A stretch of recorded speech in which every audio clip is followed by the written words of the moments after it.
নমস্কার, আমি SK Aftab AB 24 নিউজে আপনাদের স্বাগত।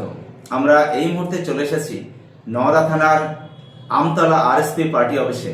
আপনারা জানেন যে 2026 বিধানসভা নির্বাচনে নওদা 74 নম্বর বিধানসভা কেন্দ্রে বামফ্রন্ট মনোনীত এবং আইএসএফ মনোনীত আরএসপি প্রার্থী হাবিবুর রহমান অর্থাৎ সোহেল রানা তিনি প্রার্থী হয়েছেন।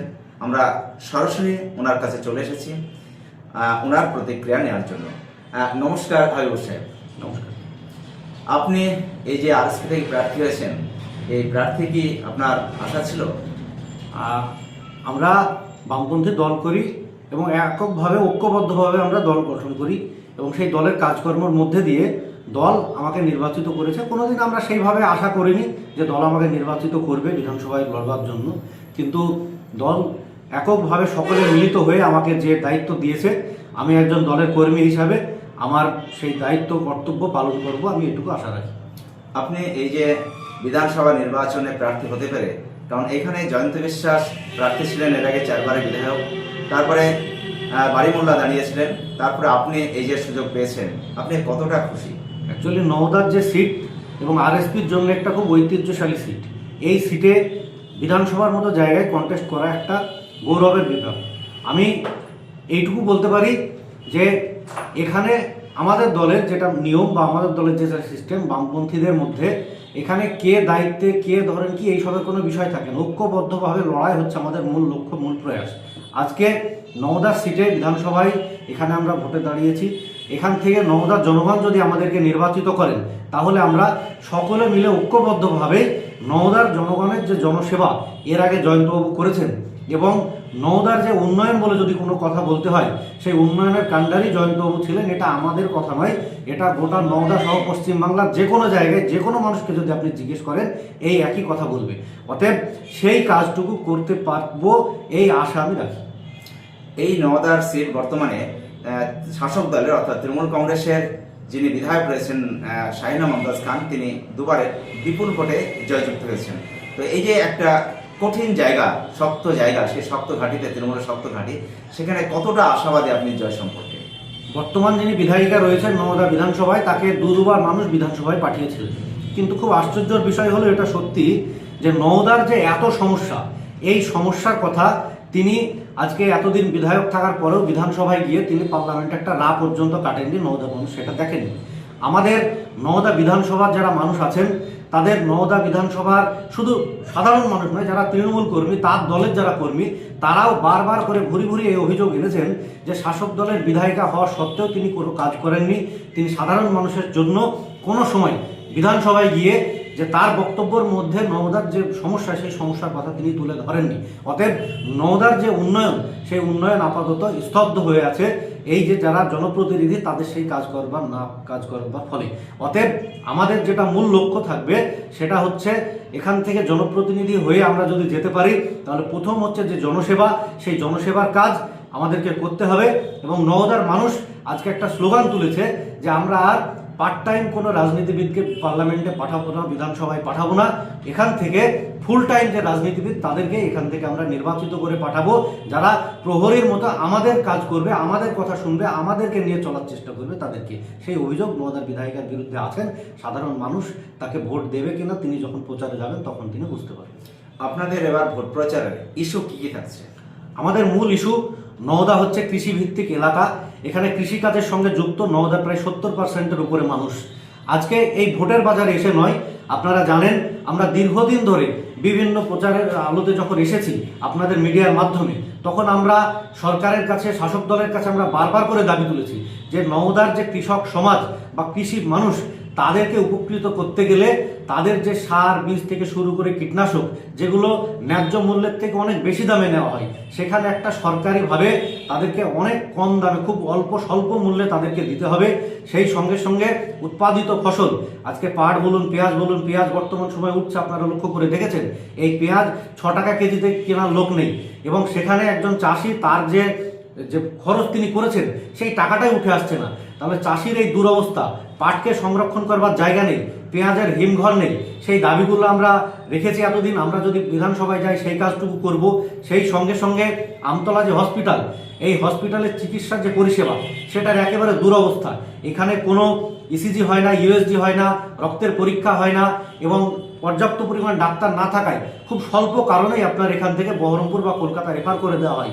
সেই স্বাস্থ্য কেন্দ্রকে সঠিকভাবে এখানে যাতে স্বাস্থ্যের চিকিৎসা করা যায় তার ব্যবস্থা আমরা করব।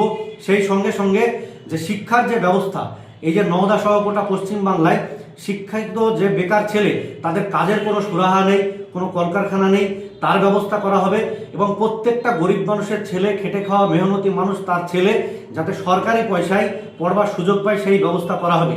এবং সর্বশেষ আমাদের এখান থেকে যে বড় দাবিগুলো তার মধ্যে একটা দাবি, আমতলা যে ঘাটের ব্রিজ, এই ব্রিজ আপনারা জানেন জয়ন্তবাবুরা যখন ছিলেন এখানে তাদের নেতৃত্বে এই যে আমতলা রাধানগর ঘাটের ব্রিজ, এইসব ব্রিজগুলোর কাজের উদ্বোধন করেছিলেন, সেই কাজগুলো শুরু হয়েছিল। আজকে এই বর্তমান শাসক দল 15 বছর অতিক্রান্ত হয়ে গেছে, এই যে আমতলা ঘাটের ব্রিজ, সেই ব্রিজের কাজ সম্পূর্ণ করতে পারেন। এবং আমরা খুব সঙ্গত কারণেই দেখেছি নদিয়ার যে প্রশাসন তারা একদম সরাসরি মুর্শিদাবাদের আমাদের নওদা থানার প্রশাসনের উপরে আঙুল তোলে। আমাদের প্রথম যে কাজ হবে এখানে সেই ব্রিজটাকে অতি দ্রুত সম্পূর্ণ করা এবং বারবার করে যে অভিযোগ, মানে যে একটা অজুহাত আমরা বলতে পারি, অজুহাত দেখিয়ে যে ব্রিজটাকে আটকে রাখা হয়েছে যে জমি অধিগ্রহণ হচ্ছে না। আমরা বলতে চাই যে ন্যায্য মূল্য দিয়ে যদি জমি অধিগ্রহণ করা যায়, এখানে যারা আছে তারা জমি দিতে ইচ্ছুক, জমিদাতারা। এবং তাছাড়াও যদি জমি নিয়ে কোনো সমস্যা থাকে তাহলে বিকল্প একটা রাস্তা আছে, আপনারা জানেন ওই ঘাটের ব্রিজ থেকে শুরু করে একদম আমতলা গার্লস যে স্কুল, সেই স্কুলের পাশ দিয়ে একটা বিকল্প রাস্তা আছে। ব্রিজ করলে আপাততভাবে সেদিক দিয়েও গাড়ি চলাচল, মানুষ চলাচলের ব্যবস্থা করা যায়। কিন্তু সেই সদিচ্ছার অভাব। আমাদেরকে যদি নওদার মানুষ নির্বাচিত করে, আমরা সেই কাজগুলো অতি দ্রুততার সঙ্গে শেষ করে নওদার মানুষকে সেই যে অভিশাপ থেকে মুক্তি দেওয়ার কাজ আমরা করি। কোন দলের প্রার্থীকে সবচেয়ে আপনার বেশি প্রতিদ্বন্দ্বিতা বলে মনে হচ্ছে?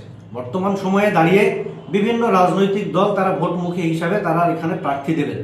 আমাদের লড়াইটা হচ্ছে এখানে কোনো রাজনৈতিক দলের সঙ্গে নয়, কোনো ব্যক্তির সঙ্গে না। আমাদের মূল লড়াইটা হচ্ছে এখানে যে ধর্মের ভিত্তিতে যারা ভাগ করে, বর্ণের ভিত্তিতে যারা ভাগ করে, মানুষকে ভাতা আর উন্নয়নের এই যে ডেরোকেটেতে যারা ভাগ করে দেয়, তাদের বিরুদ্ধে আমাদের মূলত লড়াই। এবং এই লড়াইয়ে আমরা মানুষ আমাদের সঙ্গে আছে, সাধারণ মানুষ আমাদেরকে বারবার করে উৎসাহিত করছেন। তারা বলছেন যে আপনারা রাস্তায় নামুন, আপনারা আসুন, আপনারা প্রত্যেকটা বাড়িতে বাড়িতে যান, আমরা আপনাদের সঙ্গে আছি, আমরা আপনাদেরকে সেই কাজটুকু করব, আপনারা সেখানে আমাদের সঙ্গে থাকুন। এই কথা আমাদেরকে বারবার বলছে। তাই আমাদের কোনো দলের সঙ্গে লড়াই নয়, আমাদের মূল লড়াই হচ্ছে যারা এই অপসংস্কৃতিকে বাংলার বুকে এনেছেন তাদের বিরুদ্ধে। তাই আমরা তাদের বিরুদ্ধে লড়াইয়ে বদ্ধপরিকর। ভোট প্রচার কখন আর কিভাবে কোথায় কোথায় করছেন একটু জানান। আপনারা জানেন নওদা থানায় আরএসপি সর্বপ্রথম দেওয়াল লিখন থেকে ভোট প্রচার শুরু করেছে এবং সর্বপ্রথম বামপন্থীদের যে ভোটের আপনার নাম লিস্ট সেখানে বেরিয়েছে। তারপরে আমরা তার কয়েক ঘন্টার মধ্যেই ভোট প্রচার শুরু করেছি। আপনারা জানেন ওই বর্তমান সময়ে রোজা চলছে, রোজার মধ্যে এই নওদার বিভিন্ন প্রান্তে এখনই বাড়ি বাড়ি যাওয়া হয়তো আমাদের পক্ষে এখনো সম্ভব হয়ে ওঠেনি, কিন্তু আমরা গঞ্জ এলাকায়, বাজার এলাকায় ইন্ডিভিজুয়ালি যারা ব্যক্তি নওদার বিভিন্ন মানুষ আছেন তাদের কাছে আমরা যাচ্ছি। মোড়ে মোড়ে মাথায় গিয়ে আমরা মানুষের কাছে আমাদের যে দাবি, আমাদের যে করণীয়, আমরা যে কাজগুলো আগামী দিন করতে চাই মানুষের সামনে আমরা তুলে ধরার চেষ্টা করছি। এবং আমাদের সঙ্গে বামফ্রন্টগতভাবে বামপন্থী যে দলগুলি আমাদের সঙ্গে আছেন তার সঙ্গে সঙ্গে আইএসএফের সঙ্গে আমাদের একটা কথাবার্তা প্রায় পাকা হয়ে এসেছে। এই আজকে বা কালকের মধ্যে যে ফাইনাল আমাদের ভোটার লিস্ট যে বাকিগুলো আছেন সেগুলো যখন বের হয়ে আসবে আমরা তাদের সঙ্গে বসে ঈদের 2-1 দিন পর থেকে বাড়ি বাড়ি প্রত্যেক জায়গায় আমরা প্রচার করতে শুরু করব। অনেক অনেক ধন্যবাদ আপনাকে আমাদের সঙ্গে থাকার জন্য। দর্শকবৃন্দ, আপনারা শুনলেন যে বামফ্রন্ট মনোনীত আরএসপির প্রার্থী হাবিবুর রহমান তার এই যে বিধানসভা প্রার্থী হিসাবে তার মূল্যবান বক্তব্য আপনাদের সামনে তুলে ধরলাম আমরা। এতক্ষণ আপনাদের সঙ্গে থাকার জন্য সকলকে অনেক অনেক ধন্যবাদ। সকলে ভালো থাকবেন, সুস্থ থাকবেন আর দেখতে থাকবেন এবি 24 নিউজ। জিএস গার্মেন্ট পবিত্র ঈদ উল ফিতর উপলক্ষে নিয়ে এলো ধামাকা অফার। 2999 টাকার কেনাকাটায় পাচ্ছেন কফি কাপ, 5000 টাকার কেনাকাটা করলে পাবেন একটি হটপট এবং 10,000 টাকার উপরে কেনাকাটা করলে পাবেন ডিনার সেট। একই ছাদের তলায় পাচ্ছেন পাজামা পাঞ্জাবি থেকে শুরু করে জিন্স শোরুম। এছাড়াও ছোট বড় ছেলে মেয়ে সকলের জন্য রয়েছে বিভিন্ন পোশাকের বিপুল সম্ভার। তাই দেরি না করে আজই আসুন জিএস গার্মেন্ট, আমতলা মিলন তিথি হোটেল, নওদা, মুর্শিদাবাদ।